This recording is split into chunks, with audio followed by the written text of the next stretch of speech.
In this episode, we get a question around how do you find the courage to put yourself out into the real world as a thought leader. I talk about how do you work with the fear that will always be there. How do you ensure that you're always delivering value and where to start. 28 and I'm trying to shape history. Pulling from the sky for some strength to take with me. Line up the stars, fly away quickly and push the world forward like a tidal wave hit me. I ride the wave swiftly, I fear no man. Check my titles, mate, quickly. Came from the sky with the light of day in me. You ready to get back into the filming? Yes. We have been doing a lot of live shows, haven't we? We've done some really good live shows. Mm-hmm. Yeah. And now we're back to the pre-records. Mm-hmm. What's today's question? So today's question comes from Nicola Swanky from Facebook. She asks, how do you find the courage to publish your ideas publicly? Have you ever faced the terror of thinking you might sound stupid or had negative feedback prior to publishing that put you off? How do you get past that, and how do you know you're onto something good rather than just rambling on? I just ramble on. And when in doubt, I just continue to ramble on. No, I'm joking, kind of, I hope. Nikki, that is a really good question. It's a really good question because we all have something. There's a book I read a couple of years ago called Do the Work. It's by a guy called Steven Pressfield. And he talks about resistance, which is this voice inside your head which tells you you're not good enough. It tells you you're a phony. It tells you everybody's going to find out you've been faking it this whole time tomorrow. And it talks about how that voice inside you, so firstly, everybody has that voice. To be human is to have that voice. Oprah said in her last ever episode, she said that's the number one thing. Doesn't matter how successful you get, that voice inside your head that tells you you're not good enough never goes away, right? So it's always there, and that's okay. What Steven Pressfield talks about in Do the Work is that voice is never louder than when you are embarking on a creative endeavor.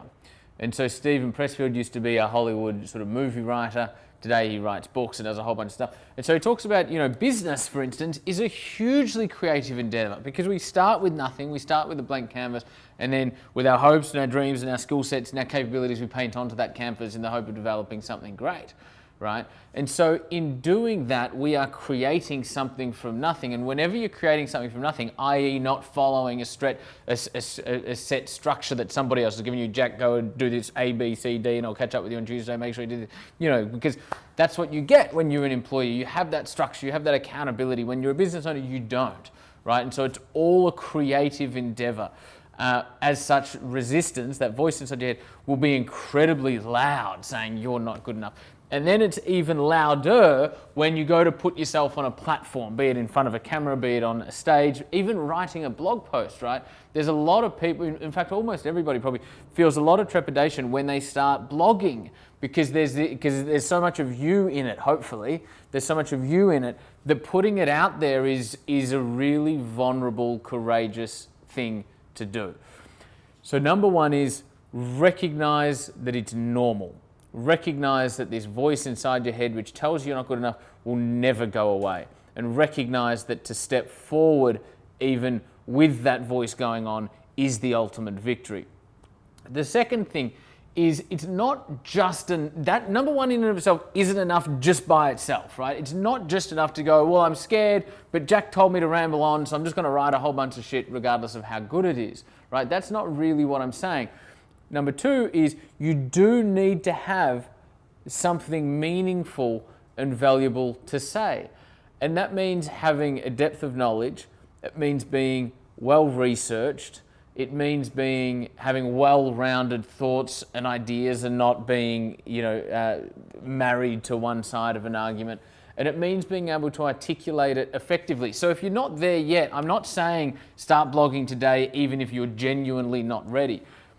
What happens more often than not is even the people who are ready, even the people who have done the work, even the people who have built the knowledge base and have become well researched, still doubt themselves, right? And that doubt prevents them from actually putting something out.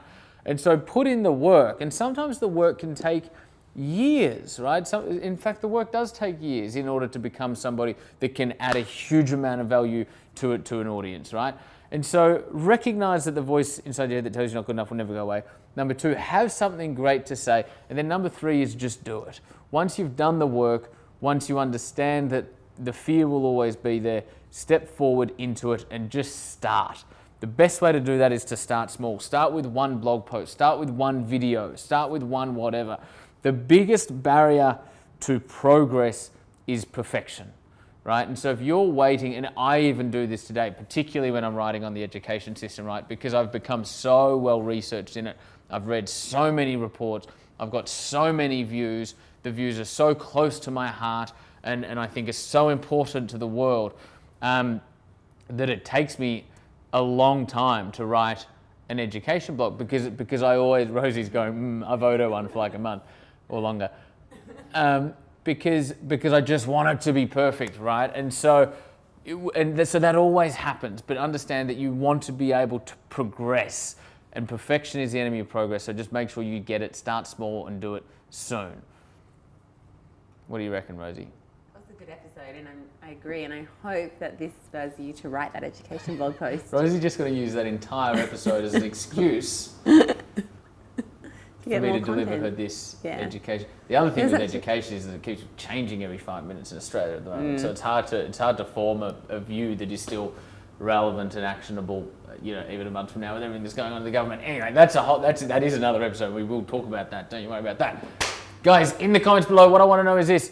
What is one thing you are going to do to step outside your comfort zone, make it small? I want it to be small. Jack, I'm going to write a blog post. Jack, I'm going to post something on Facebook. Jack, I'm going to ask my LinkedIn community a question. Whatever it is, we're talking about how do you step out into the world and start to become a thought leader. What's one tiny thing you can do today?